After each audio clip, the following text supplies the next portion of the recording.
साथियों नमस्कार। जय कुमार पॉलिटी के इस मंच पर आप सभी का स्वागत है। साथियों, बहुत सारे मैसेज आ रहे हैं, फ़ोन कॉल्स आ रही हैं और सभी का मिला जुला एक ही प्रश्न है। उस प्रश्न का ये कारण है कि अब सामने जो भर्तियां हैं वो तीनों भर्तियों की आने की संभावना है। हमारी युवा पीढ़ी इस असमंजस में अपनी तैयारी कर रही है कि मैं फर्स्ट ग्रेड की तैयारी करूं या सेकंड ग्रेड की करूं या थर्ड ग्रेड की करूं। इनमें से कौन सा कठिन है, कौन सा आसान है, या फिर कौन से में नौकरी के ज़्यादा चांस हैं, पहले कौन सी नौकरी लग सकती है। इसी से मिलते जुलते सारे सवाल और ऐसे ही क्वेरीज मेरे पास आती रहती हैं। तो साथियों, आज इस टॉपिक पर एक हल्की सी मैं अपने विचार रखना चाहूँगा। साथियों, सबसे पहले हमें किसी चीज़ की तैयारी करें तो उससे पहले उसका सिलेबस देखना चाहिए। सबसे पहले सिलेबस को देखें, उसके बाद फिर हम जो भी आगे का निर्णय लें। सिलेबस हमारे अनुकूल होना बहुत ज़रूरी है। अगर विकल्प ही एक है तो फिर क्या देखना, फिर तो लगना है। सिलेबस उस समय भी देखना है। मैं तो तैयारी से पहले ये कहता हूं कि जब आप तैयारी शुरू करते हो और जब आपने फाइनल कर लिया है तो सबसे पहले आपको अपना सिलेबस याद होना चाहिए। आपका सिलेबस पूरा एकदम आपको टॉपिक वाइज कंठस्थ याद होना चाहिए। सबसे पहला काम तो ये करो। अगर सिलेबस ही याद नहीं है तो फिर बड़ा मुश्किल काम है। बहुत सारे बच्चे मतलब केवल इतना सा याद रखते हैं सिलेबस के नाम पर कि मुझे राजस्थान जीके पढ़नी है, राजस्थान जीके पढ़ रहा हूं, फला सिलेबस में फला में राजस्थान जीके आएगी। भाई, राजस्थान जीके में क्या क्या आएगा पहले ये तो देखो। पहले ये देखो कि इतिहास आएगा, ज्योग्राफी है, पॉलिटी है, इकोनॉमिक्स है या कोई और सब्जेक्ट भी है। उनमें फिर कौन कौन से टॉपिक आएंगे आपके सिलेबस में, वो टॉपिक भी आपको याद होने चाहिए। उस टॉपिक में क्या क्या है फिर वो बाद में याद करना है, वो आपको पढ़ना है। तो सबसे पहले सिलेबस याद करो। और सिलेबस कौन सा याद करे या आपको डिसीजन लेने में दिक्कत हो रही है तो आज हम इस पर चर्चा करते हैं। देखो साथियों, फर्स्ट, सेकंड और थर्ड ग्रेड की चर्चा करते हैं। थर्ड ग्रेड का हालांकि नाम आजकल अध्यापक या टीचर कर दिया गया है। पहले ग्रेड थर्ड, ग्रेड सेकंड और ग्रेड फर्स्ट से अब ग्रेड सेकंड सीनियर टीचर है, ग्रेड फर्स्ट स्कूल लेक्चरर है। हालांकि उनको तो आज भी कहा जाता है, इनका नाम बदलकर अध्यापक रख दिया गया है। अध्यापक लेवल 2, अध्यापक लेवल 1। लेवल 1 से हमारी तुलना नहीं है क्योंकि लेवल 1 एसटीसी वाले करते हैं। उसमें असमंजस, हमने बीएड कर रखी है, एमए लगभग सब कर ही लेते हैं। तो ये तीनों विकल्प आपके सामने रहते हैं कि हम फर्स्ट ग्रेड करें, सेकंड ग्रेड करें या थर्ड ग्रेड की तैयारी करें। सबसे पहले मैं एक बार छोटी सी नज़र आपके सामने इस सिलेबस पर डालूंगा, उसके बाद फिर आपके ऊपर आएंगे। साथियों देखो, फर्स्ट ग्रेड, ये हमारा फर्स्ट ग्रेड का सिलेबस है।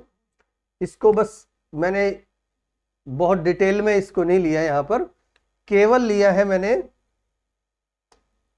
इसकी छोटी छोटी सी यूनिट ली है। जैसे कि फर्स्ट पेपर है हमारा, एक फर्स्ट पेपर है और एक अपना सेकंड पेपर है। फर्स्ट पेपर में राजस्थान हिस्ट्री है, मेंटल एबिलिटी है, मेंटल एबिलिटी टेस्ट, हिंदी है, हिंदी ग्रामर, इंग्लिश ग्रामर है, करंट अफेयर्स है, जनरल स्टडीज है, इंडियन पॉलिटी है, संविधान वाला हिस्सा है, राजस्थान की ज्योग्राफी है और ये आपका एजुकेशनल मैनेजमेंट और आरटीई 2009। देखो साथियों, कुछ टॉपिक ऐसे होते हैं जिनको कोई भी पढ़ सकता है। यहाँ पर मैं दो तरह के स्टूडेंट्स की बात करूंगा। पहले एक बार सिलेबस को देख लेते हैं। तो कुछ टॉपिक हैं जिनको कोई भी पढ़ सकता है, जैसे राजस्थान हिस्ट्री है, और आपका करंट अफेयर्स है, इंडियन पॉलिटी है, ज्योग्राफी है, एजुकेशनल मैनेजमेंट, ये तो सबको पढ़ना ही है, कंपलसरी है इनको तो कुछ। सेकंड पेपर में आपका एक तो सब्जेक्ट है, तो स्वाभाविक रूप से आपका वही सब्जेक्ट होगा जो आपका पसंदीदा होगा, और अगर पसंदीदा नहीं है, आपने किसी के कहने मात्र से एमए कर ली है, एमए में सब्जेक्ट चूज कर लिया है, तो या तो आप उसको ही अपनी पसंद बना लो, और फिर भी आपको लगता है कि मेरे लिए ये सब्जेक्ट ठीक नहीं है, तो भाई पहले आप इस फर्स्ट ग्रेड को छोड़ो, सेकंड ग्रेड की तैयारी कर लो, जब तक 2 साल अपनी एमए दूसरी कर लो, जो आपका पसंदीदा सब्जेक्ट है उसमें एमए कर लो। एमए करने में इसके 2 तरीके होते हैं, एक तो आप अच्छी यूनिवर्सिटी से बढ़िया से करो, तो वो वहां पर जाकर करो, नहीं तो आप प्राइवेट, ओपन या जो भी आपके पास नॉन कॉलेजिएट व्यवस्था, जो भी सुविधा है उसके अनुसार आप कर सकते हो। सारे तरीके हैं, सबके अपने अपने तरीके हैं, सबके अपने फायदे हैं, सबके अपने नुकसान हैं। हालांकि कैंपस में जाके अगर बढ़िया यूनिवर्सिटी से करते हैं तो उसका कोई मुकाबला नहीं है, लेकिन इस पर हम कभी फिर चर्चा करेंगे। वो तो एक बहुत ही साधारण नहीं, बहुत ही स्पेशल है, साधारण नहीं सॉरी, बहुत स्पेशल चीज है। अगर हम एकेडमिक में बहुत अच्छा पढ़ते हैं तो उसका तो मुकाबला है ही नहीं, फिर उनकी तुलना अपने से करना ही गलत है जिन्होंने एकेडमिक रूप से अपना अच्छा पढ़ा है। उस पर कभी फिर चर्चा, आज उस पर थोड़ी सी चर्चा करेंगे, लेकिन पहले ये चर्चा कर लेते हैं। तो सब्जेक्ट हो गया educational psychology, pedagogy, computer information technology, ये तो आएगा ही आएगा, इसमें तो कोई किंतु परंतु रहेगा नहीं आपका।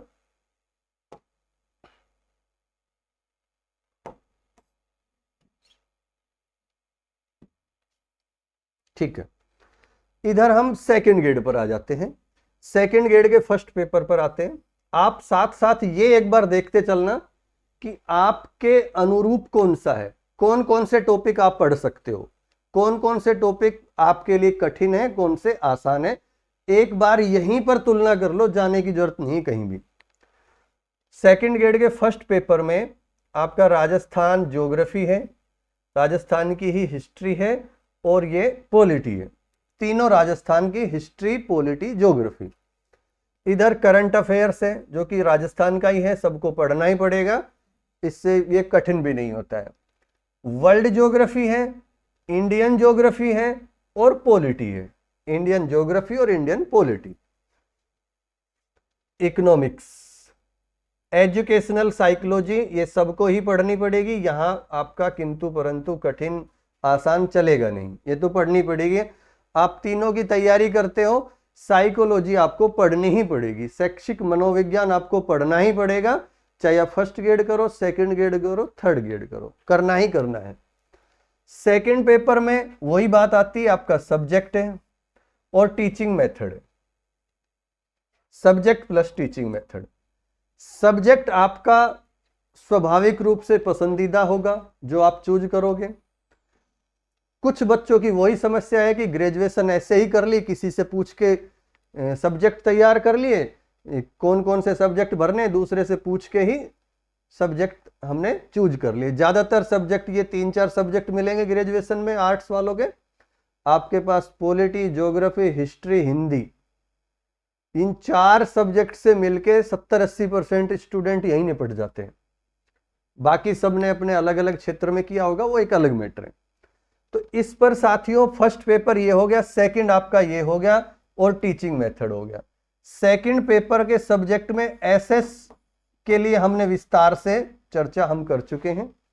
कुछ बच्चों की समस्याएं थी कि एसएस का पेपर का सिलेबस बहुत बड़ा होता है, उसमें 7 सब्जेक्ट होते हैं, लेकिन उस पर हमने चर्चा कर ली है। सिलेबस कोई बड़ा नहीं है, सिलेबस में कुछ यूनिट दे रखी है, 2 यूनिट 4 यूनिट हर सब्जेक्ट से, तो वो एक छोटा सा ही सिलेबस है, उसको हमने मानसिक रूप से बड़ा कर रखा था, वो सॉल्यूशन हो चुका है एसएस का। तो बाकी हिंदी, इंग्लिश, संस्कृत जो भी है, साइंस, मैथ जो भी है, उन पर वो आपके फेवरेट सब्जेक्ट होंगे स्वाभाविक रूप से। और इसमें हो सकता है आपके पास 2 सब्जेक्ट का भी विकल्प हो सकता है, जैसे आपके पास हिंदी है और एसएस के 2 सब्जेक्ट है, तो आपके पास अगर एसएस कठिन लग रहा है तो हिंदी ले लो, हिंदी कठिन लग रही तो एसएस ले लो, और भी अगर कोई विकल्प है तो आप उनमें से चूज कर सकते हो। यहां आपको ये तरीका है इसमें। तो साथियों, इसके फर्स्ट पेपर में ऐसा कुछ भी नहीं है जिसको कोई नहीं पढ़ सकता है, जिसके लिए कठिन है। और फिर अगर वो कठिन है तो सबके लिए है, आपके लिए भी है तो दूसरे के लिए भी है। लेकिन इस सिलेबस को कोई भी बच्चा कवर कर सकता है, ये नहीं कह सकता कि ये नहीं कर सकता। आर्ट्स के स्टूडेंट के लिए मैथ कठिन हो सकता है, लेकिन मैथ के स्टूडेंट्स के लिए आर्ट्स के टॉपिक कठिन नहीं हो सकते। और इसका उदाहरण मैं बार बार देता हूं कि यूपीएससी क्लियर करने वाले बच्चे आजकल टेक्निकल लाइन से ज्यादा जाके सेलेक्ट हो रहे हैं, जबकि पूरा जीएस बेस्ड है।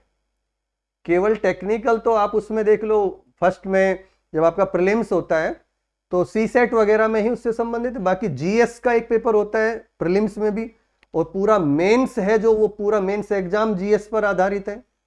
4 पेपर होते हैं पूरे पूरे जीएस के, फिर निबंध भी लिखा जाता है, फिर आपका एक सब्जेक्ट भी होता है जो कि साधारणतः लोग आर्ट्स के सब्जेक्ट ही चुनते हैं। ज़्यादातर साइंस बैकग्राउंड के लोग भी अपना सब्जेक्ट यहाँ आकर वही चुनते हैं, क्योंकि उसमें ये बाध्यता नहीं होती कि आपने उसमें पोस्ट ग्रेजुएशन कर रखा है या नहीं कर रखा। अब अपन आते हैं अध्यापक लेवल 2। ये इसमें सबसे ज्यादा भीड़ रहती है साथियों। राजस्थान जीके इसमें मैंने सॉर्ट कर दिया, हिस्ट्री ज्योग्राफी को भी मैंने हटा दिया है। इसमें मैंने सॉर्ट में ही लिख दिया है कि 130 नंबर की यहाँ पर आपकी राजस्थान जीके आएगी, जिसमें ये सारी चीजें होंगी आपकी हिस्ट्री, पॉलिटी, ज्योग्राफी, इकोनॉमिक्स वगैरह जो भी है। 130 नंबर। आपका विद्यालय विषय, आप किस विषय के टीचर बनना चाहते हो, एसएस के, हिंदी के, साइंस, मैथ साइंस का इकट्ठा ही होता है L2 का, तो उसमें वो आप देख सकते हो। वो 120 नंबर का सिलेबस अलग से जारी कर रखा है, वो सब आपके पास होंगे। शिक्षण रीति या शिक्षण विधि वगैरह है, ये 20 नंबर की है वहां पर। और मनोविज्ञान आपका शैक्षणिक मनोविज्ञान 20 नंबर का, सूचना तकनीकी 10 नंबर के। साथियों, इसमें भी अब ऐसा कुछ भी नहीं बचा है, पहले की बजाय अब इसको भी बहुत साधारण कर दिया है। सिलेबस जरूर इसका बड़ा हो गया, राजस्थान जीके इसमें डाल दिया, दायरा थोड़ा बड़ा हो गया, लेकिन अब ये भी मैं कह सकता हूं सेकंड ग्रेड की तरह ये भी एक व्यवस्थित सा एग्जाम हो गया है, और जिसको कोई भी स्टूडेंट कर सकता है। जो लगभग बच्चे में यही समस्या रहती है तैयारी करने वाले में कि मैं कमजोर हूं, मैं होशियार नहीं हूं, फला बच्चा होशियार है, तो यहां आके सब बराबर हो जाते हैं। सेकंड ग्रेड में और थर्ड ग्रेड में सब बच्चे बराबर हैं, अंतर ही नहीं मानता मैं तो किसी भी तरह का कि कोई बच्चा एकेडमिक कितना है, वो एक उस पर आगे चर्चा करेंगे।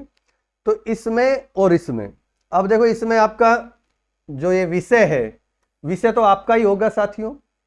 विषय की बाध्यता में इसमें अंतर है, वो कभी फिर उस पर चर्चा कर लेंगे।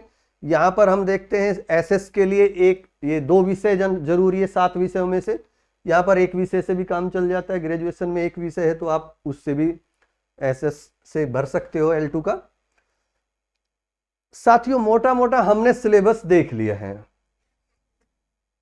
तीनों ग्रेड का हमने सिलेबस देख लिया है, first grade, second grade, third grade. अब देखो अपन चर्चा करते हैं कि स्टूडेंट साधारणतः मैं 2 कैटेगरी में बांटता हूं। मैं इसके पक्ष में नहीं रहता हूं कि कोई बच्चा होशियार है या कमजोर है, लेकिन मनोविज्ञान ही इस चीज को मानता है तो फिर मैं कौन होता हूं उसको नकारने वाला। ठीक है, हमने मान लिया और होते भी हैं। मैं उसका अलग कारण से तर्क देता हूं कि नहीं होते, लेकिन इसको हमें मानना ही पड़ेगा। मेरे विचार यहाँ पर साइकोलॉजी से ऊपर नहीं जा सकते। तो साथियों, फर्स्ट ग्रेड में देखो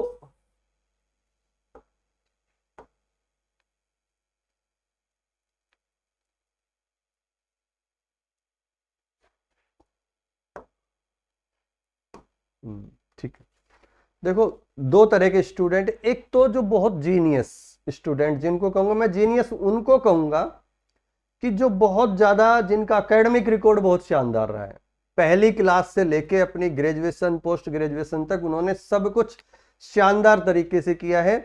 बहुत ही हर क्षेत्र में वो आगे रहे हैं, हर क्षेत्र में होशियार रहे हैं, 10वीं 12वीं में बहुत बढ़िया किया है उन्होंने, हो सकता है 12वीं में 11वीं में मैथ सब्जेक्ट भी रहा हो उनके पास, या वो टोटल ओवरऑल बहुत सुपर है, एकेडमिक पढ़ाई उनकी अच्छी यूनिवर्सिटी से हुई है, उन्होंने ग्रेजुएशन पोस्ट ग्रेजुएशन में शानदार रेगुलर रह के स्टूडेंट बन के एक अच्छी यूनिवर्सिटी से बहुत शानदार तरीके से तैयारी की है।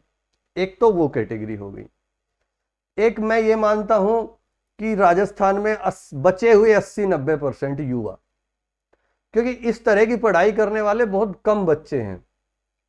ठीक है, बहुत बच्चे हम देखते हैं खूब दिल्ली यूनिवर्सिटी की तरफ पढ़ने जाते हैं, जेएनयू में पढ़ते हैं, बीएचयू में पढ़ते हैं, बहुत अच्छी अच्छी यूनिवर्सिटी में पढ़ने जाते हैं, लेकिन उनमें से यहाँ हमारे कंपटीशन में आने वालों की संख्या कम ही रहती है, बहुत ज़्यादा उनकी संख्या नहीं है।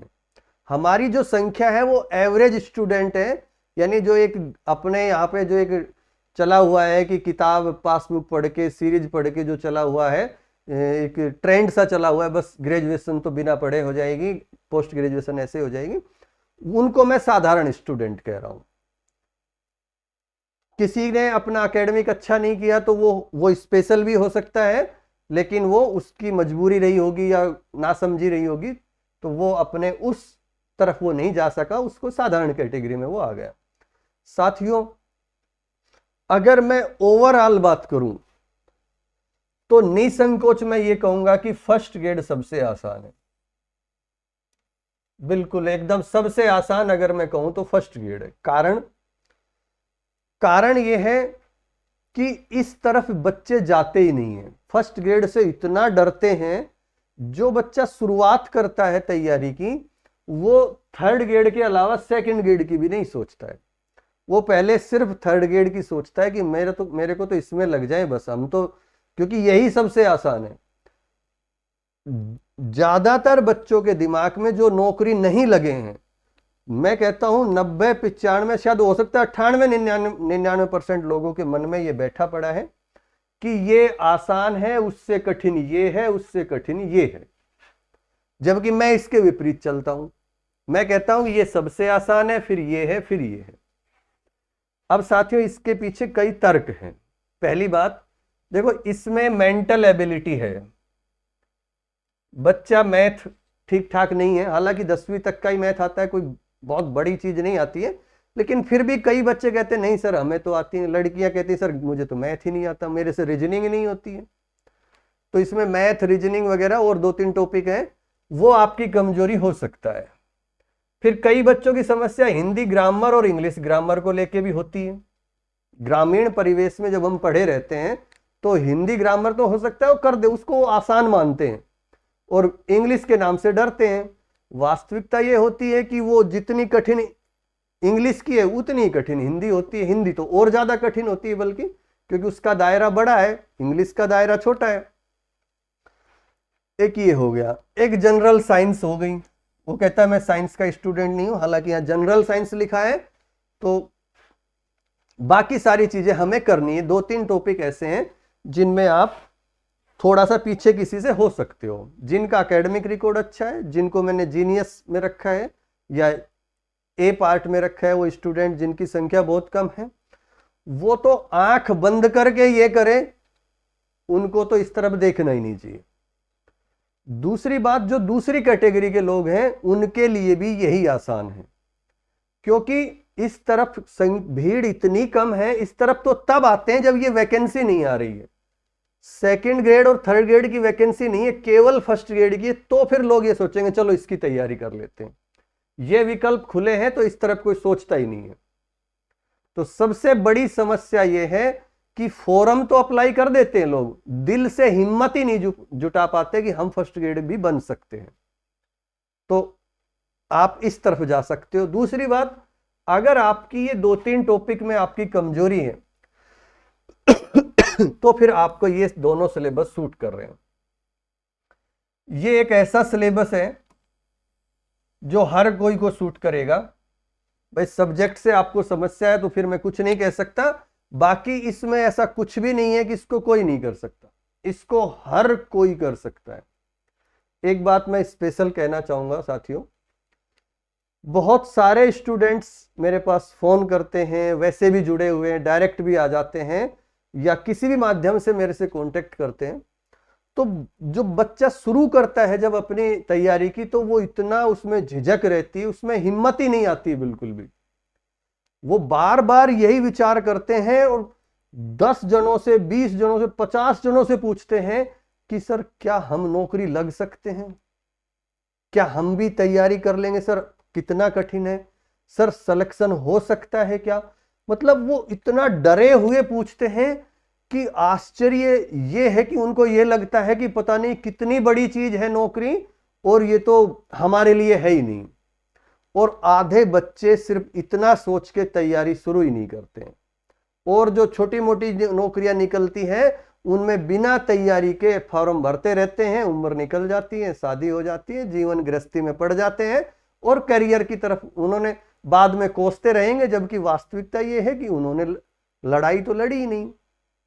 तो साथियों, सबसे पहले तो तैयारी में जुट जाओ, आपको डरना नहीं है, हिम्मत करो और एक बार इस मैदान में कूद जाओ।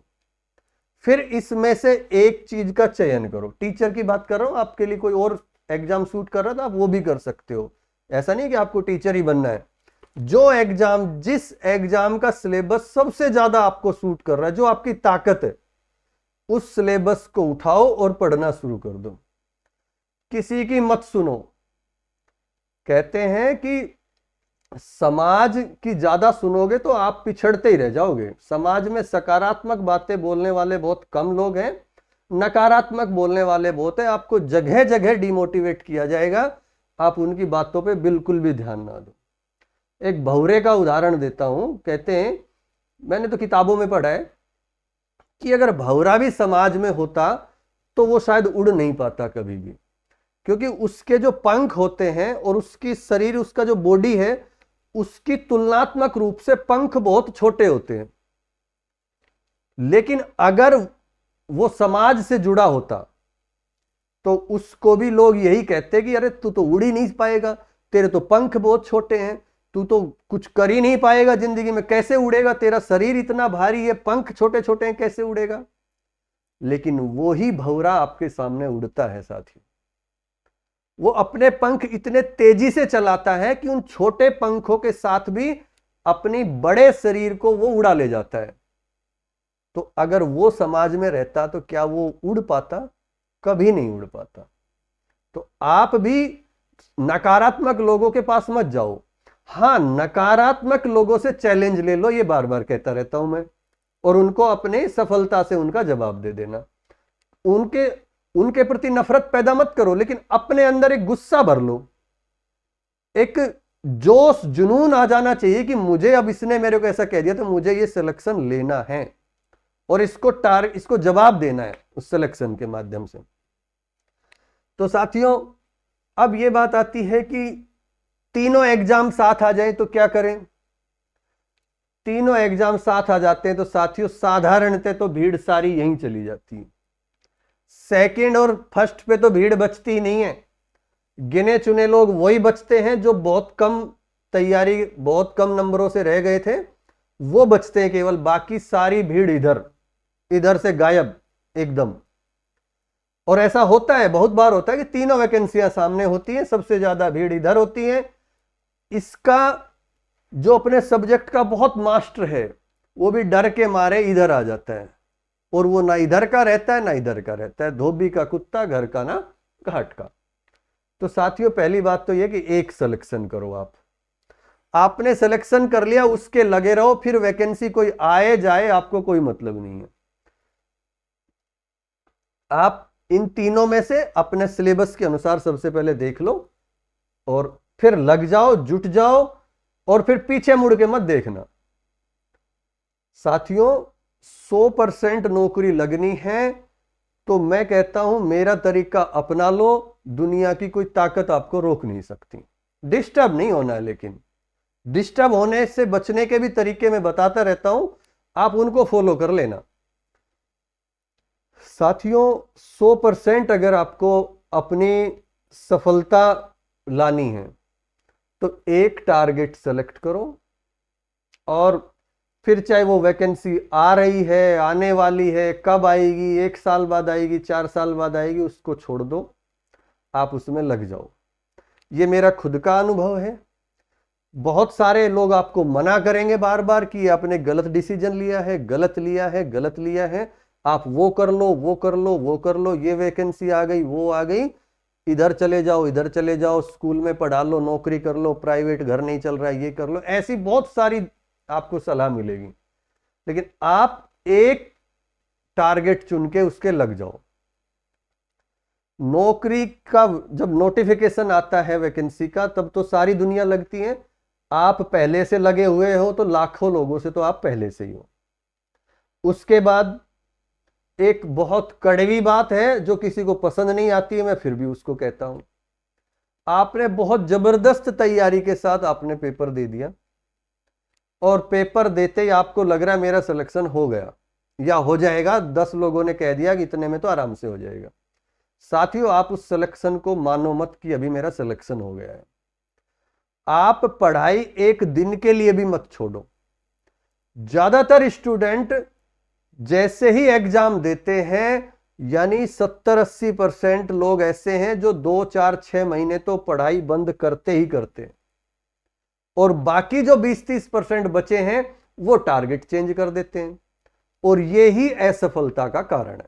सबसे बड़ा कारण ये है कि आप अब देखो, मान लो सेकंड ग्रेड का आपने एग्जाम दे दिया, मिलता जुलता सिलेबस ये है, अगला आपने ये एग्जाम दे दिया, अगला ये एग्जाम आने वाला है, तो निसंकोच आप इसकी तैयारी करो, क्योंकि सिलेबस में बहुत ज्यादा अंतर नहीं है। तो आप इसकी तैयारी कर लो, कोई बात नहीं, आप इसकी गहराई में जा रहे हो भाई, जो पढ़ोगे वो इसमें भी काम आएगा, इसमें पढ़ा है वो इसमें भी काम आएगा, ऐसे में तो कोई दिक्कत नहीं है। लेकिन पता चले कि आप ऐसे इसको छोड़ के, जैसे इसका एग्जाम हो गया और एकदम अलग ही लाइन पे चले गए, जिसका इस सिलेबस से कोई लिंक ही नहीं है, 50, 60, 70% अलग है, आप उसमें प्रयास करने में लग गए कि दिखाओ अब ये वैकेंसी आने वाली है, ये तो वैकेंसी आने वाली नहीं है। भाई, आप अपना इतिहास उठा के देख लो, जब से भर्तियां होना शुरू हुई है, ये थर्ड ग्रेड वाली भर्ती 2005 से मुख्य रूप से चर्चा में आई, 2004-5 से। उसके बाद कब कब हुई है? सेकंड ग्रेड की भर्ती है, 2008 में फॉर्म भरे थे, 2011 के आसपास ये भर्ती हुई थी, और उसके बाद कितनी बार ये हो चुकी है? हर 2-3 साल में एक बार भर्ती हो जाती है, लगभग ये एवरेज है। कई बार जल्दी भी हो जाती है या थोड़ा बहुत समय ज्यादा हो जाता होगा, नहीं, लगभग कोई भी सरकार आती है एक भर्ती को 2 बार जरूर निकाल देती है, लगभग ऐसा होता आया है। अब ये कोई फिक्स तो है नहीं, बाकी मेरा ये अनुभव है।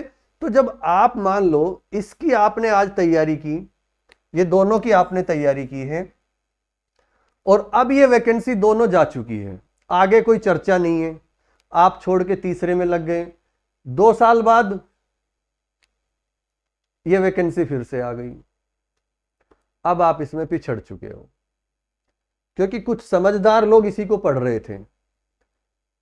20 लाख लोगों में से आपको 10-20 हजार में ही तो आना है भाई, ये 20 लाख है, 20 लाख लोगों में से अगर भर्ती है 10,000 की है या 20,000 की है, तो आपको 19,80,000 या 19,90,000 लोगों को पीछे छोड़ना है। तो वो अगर हम सिस्टम से चले तो बड़ा आसान है उसको पीछे छोड़ना, बिल्कुल आसान है। अब अगर आप जब जिस दिन एग्जाम खत्म हुआ था, इन दोनों एग्जाम ये आपके खत्म हुए थे, उस दिन से अगले दिन से भी आप इसी को पढ़ रहे हो, और जब 2 साल बाद वैकेंसी आती है तो आप इस वैकेंसी में जितने भी 20 लाख लोग हैं सबसे ऊपर हो, या ऊपर के 150 लोगों में हो आप, क्योंकि आपने इस चीज को पढ़ना लगातार जारी रखा 2 साल तक। आपने जो अलग टारगेट बदला था, सिलेक्शन उसमें भी नहीं होने वाला है, क्योंकि उसमें वो लोग बहुत पहले से तैयारी कर रहे हैं जो उसी चीज की तैयारी कर रहे हैं, आप तो अभी नए घुसे हो उस क्षेत्र में। तो कभी भी टारगेट मत बदलो। 10, 20, 30% से ज्यादा सिलेबस अगर अलग है तो फिर बिल्कुल भी टारगेट मत बदलो, अपने उसी सिलेबस पर टिके रहो। अगर किसी कारण से आप रह गए तो ये मैं गारंटी के साथ कह रहा हूं, जिस दिन वो वैकेंसी आएगी 2-3 साल बाद, 1 साल बाद, 4 साल बाद, जब भी आएगी, उसमें कहीं भी गुंजाइश नहीं है 1% भी। आप हिले ही नहीं हो उससे, क्योंकि इस तैयारी से आप 1 मिनट के लिए भी दूर नहीं गए हो। तो 100% आपका सिलेक्शन होगा। जब वो दोबारा वैकेंसी आएगी तो दुनिया की कोई ताकत आपको उससे दूर नहीं कर सकती, और बहुत अच्छी रैंक के साथ आपका सिलेक्शन होगा।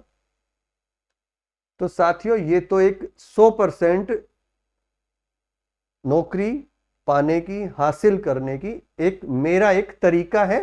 बाकी आप कैसे पढ़ते हो ये आपका तरीका है। मैं आपको ये सलाह देता हूं कि आप इसको फॉलो कर सकते हो। तो साथियों, बिल्कुल भी तनाव मत लो और अच्छे से जुट जाओ। सारी वैकेंसियां आने वाली हैं और अच्छी मात्रा में वैकेंसी आएगी, बहुत सारी सीटें खाली पड़ी हैं। तो इंतजार में तो रहो मत। जो इंतजार में है वो तो इंतजार में रह जाएंगे, वो कभी सिलेक्शन उनका नहीं होना। जो लगातार पढ़ रहे हैं उनका सिलेक्शन हो जाएगा। तो आप अगर आज से भी आप शुरू करना चाह रहे हो तो ये प्रश्न नहीं उठता कि पहली भर्ती में सिलेक्शन नहीं हुआ तो फिर क्या मतलब है। आप लग जाओ, हो सकता है पहली भर्ती में भी हो जाएगा, हो सकता है दूसरी भर्ती में हो जाएगा। आपको नौकरी चाहिए तो आपको लगना पड़ेगा। आप ये सोचो मेरा तो इसमें ही हो जाए, नहीं तो फिर मुझे नहीं लगना, या मेरे पास इतना समय नहीं है। तो भाई तेरे पास इतना समय नहीं है तो समय के पास भी आपके लिए आपकी अच्छी जिंदगी नहीं है, या आपके पास कोई विकल्प है तो आप वो विकल्प कर लो। ये बिल्कुल जरूरी नहीं है कि नौकरी ही सब कुछ है। आपके पास और कोई विकल्प है, या कोई बिजनेस का आपके पास कोई अच्छा एक उद्देश्य है, कोई आपके दिमाग में कोई आइडिया है, आप उसको कर सकते हो। यह बिल्कुल जरूरी नहीं है कि सफलता का मतलब सरकारी नौकरी। आपने कोई ऐसी डिग्री कर रखी है, आप बीटेक किए हुए हो, आप एमटेक किए हुए, कोई और टेक्निकल आपने डिप्लोमा लिया हुआ है, डिग्री ली हुई है, पीजी की हुई है, आप अपने क्षेत्र में जाओ। सक्सेस हर जगह को सक्सेस माना जाएगा जहां आप ढंग से काम कर रहे हो, अच्छा मेहनताना मिलता है, परिवार का गुजर बसर अच्छे से हो जाता है, वो ही सफलता मानी जाती है। सरकारी नौकरी सफलता का एकमात्र प्रमाण पत्र नहीं है कि सरकारी नौकरी लगे तो ही आप सफल हुए हो। तो एक तो ये है। एक फर्स्ट ग्रेड की बात आती है। फर्स्ट ग्रेड में साथियों केवल देखो, अगर जो बच्चे कहते हैं कि साहब मेरा तो मैथ कमजोर है, हिंदी इंग्लिश ग्रामर कमजोर है, साइंस कमजोर है, तो आप ये देखो मेंटल एबिलिटी टेस्ट है, हिंदी ग्रामर इंग्लिश और जनरल साइंस, ये कितने नंबर के हो रहे हैं इनको देख लो। इनमें बेसिक नॉलेज ले लो ताकि एक दो क्वेश्चन ठीक हो जाए, बाकी को फिर छोड़ सकते हो। हालांकि औरों से हम पिछड़ जाएंगे, लेकिन लगभग मैं मानता हूं किसी ना किसी की कुछ ना कुछ कमजोरी तो जरूर है। उनकी संख्या बहुत कम है जो ओवरऑल बहुत अच्छे हैं। और वो तो मेरे पास तो कोई स्टूडेंट आता है कि मेरा इतना शानदार एकेडमिक रिकॉर्ड है, मैं इस लाइन में उसको आने के लिए भी नहीं कहता हूं, उसको बहुत सारे विकल्प बताता हूं। बहुत उच्च पदों पर जाने के लिए मैं रिकमेंड करता हूं, और बहुत से स्टूडेंट पढ़ भी रहे हैं इस तरह के हमारे निर्देशन में। तो साथियों एक तो ये, और फिर भी मैं कहता हूं एक दो टॉपिक ऐसे हों जो आपकी कमजोरी है तो उनको हम कर भी सकते हैं। उनसे, उस सब्जेक्ट से, उस टॉपिक से आप दुश्मनी मोल ले लो अपनी। इतिहास एक ऐसा विषय था साथियों जो बहुत कम समझ में आता था, आज भी इतना अच्छा नहीं है, लेकिन इतिहास से ये मानो कि मेरी पुरानी दुश्मनी सी रही है। पुरानी दुश्मनी के बारे में तो फिर कभी जिक्र करेंगे। लेकिन जब मैं आपके इसी एग्जाम की जो मैं चर्चा करता रहता हूं बार बार, सेकंड ग्रेड के एग्जाम की, तो इसी एग्जाम में एसएस मेरा सब्जेक्ट था और तैयारी शुरू की, तैयारी बहुत अच्छी चल रही थी, लेकिन इतिहास में पिछड़ जाते थे। इतिहास याद नहीं होता था, प्रश्न गलत होते थे, 10 प्रश्न कर रहे हैं तो मुश्किल से 2 3 4 ठीक होते थे। और जब हम तैयारी करते हैं, बहुत अच्छी तैयारी है, तो हमारे पास जो मटेरियल है उसमें तो हम यही सोचते हैं कि सारे सवाल हमारे ठीक होने चाहिए। 10 में से एक भी गलत हुआ है तो चिंता होती है। वो बात अलग है कि भाई बाद में जब पेपर बनेगा तो वहां तो 10 में से 10 कैसे आएंगे, वहां तो दायरा बड़ा हो जाता है। पेपर जो सेट करने वाला है उसकी समझ है, वो कहां से पेपर बनाता है, तो यहां 100 में से 100 आएंगे तभी तो वहां जाके 60 70 80% आएंगे। मैं इसमें वहीं 20 30 40% पे था। मतलब एक बहुत डर सा बैठा पड़ा था कि इतिहास कैसे होगा। और जो साथी तैयारी कर रहे थे वो तुरंत जवाब देते थे और मैं इस मामले में बहुत पीछे था। इस चीज से बड़ी एक दिक्कत भी महसूस होती है, जब साथी बताता है और मैं नहीं बता पा रहा हूं तो फिर टेंशन होना स्वाभाविक है। लेकिन बात है, तनाव किसी चीज का समाधान नहीं है साथियों। उस चीज को मैंने एक दिन निश्चय किया कि आज इतिहास को देखते हैं, और मैंने पहले इतिहास का सिलेबस देखा, उस सिलेबस को रटा पूरे को, और उस दिन चैलेंज कर लिया कि या तो आज ये इतिहास नहीं या फिर मैं नहीं। और साथियों उसके बाद 3-4 महीने का टाइम लिया होगा मैंने बहुत ही शानदार तरीके से उसको पढ़ा, मतलब सब कुछ झोंक दिया अपना, ये कि मैं चैलेंज ले लिया कि इतिहास में प्रश्न गलत क्यों हो रहे हैं। और उस बार इतिहास से शायद 19 या 20 सवाल आए थे एसएस के पेपर में, और आश्चर्य की बात यह थी कि मेरा एक सिंगल सवाल उसमें गलत नहीं था। जो मेरी सबसे बड़ी कमजोरी थी वही ताकत बन गई। उसी में सबसे ज्यादा, मेरा सबसे बढ़िया सब्जेक्ट पॉलिटी था जिसको मैं पढ़ाता हूं, उसमें भी 1-2 प्रश्न मेरे गलत हुए, लेकिन इतिहास में मेरे कोई प्रश्न गलत नहीं हुए, जो आज भी मेरी कमजोरी है। मैं ये नहीं कहता हूं कि इतिहास मुझे अच्छे से आता है, आज भी मुझे अच्छे से नहीं आता है। तो सिर्फ हमें एक एग्जाम पास करने के लिए छोटा सा सिलेबस याद करना है, किसी चीज में पीएचडी नहीं करनी है, उस सिलेबस को अच्छे से पढ़ना है, अच्छे से समझना है साथियों, और इस डर से दूर हो जाओ। हम तैयारी करें या ना करें, जोर शोर से लग जाओ, किसी से डरने की जरूरत नहीं है। और इस सरकारी नौकरी बिखरी पड़ी है, उठाने वाला चाहिए, ऐसा कुछ भी नहीं है कि बहुत बड़ी चीज है। ये फालतू का एक डर बना रखा है हमारे समाज ने कि सरकारी नौकरी ऐसे ही नहीं लगती है, कोई कुछ उदाहरण देता है, कोई कुछ देता है। उन सब के उसमें मत पड़ो, आप अपना डिसीजन लो और लग जाओ। मैं गारंटी के साथ कह रहा हूं, आप अपने दिल से अपना 100% दे देना, अपने साथ पढ़ाई में न्याय कर लेना, फिर देखते हैं कैसे नौकरी नहीं लगती है। साथियों आज के लिए इतना ही, फिर मिलेंगे, धन्यवाद।